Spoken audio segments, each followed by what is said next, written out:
ऐसा बात नहीं है, लेकिन हम जा रहे हैं, आप लोग अपने पे आपस में झूम लीजिएगा तो मेरे लिए बहुत ही ज्यादा होगा। अभी गुलाल लगा कर एक दूसरे से गले मिल रहे हैं। हाँ, तो यही ना होली मिलन होता है। होली में सभी से मिलना, प्यार से बातें करना। और कैसे हेलो हेलो हेलो हेलो, वाह वाह, विष्णु के जोड़ा देखे एक टीम की जवाब करता है। ठीक है, छोड़ दे।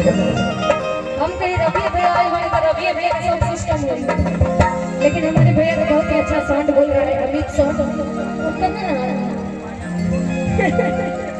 कोई बात नहीं, लेकिन वही कोई आया शहर से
बहुत ही सुंदर पुरस्कार हमारे सोनू भैया की तरफ से।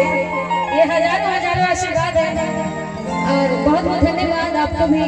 ये पुरस्कार नहीं, आपकी तरफ से आशीर्वाद है और इसी तरह प्यार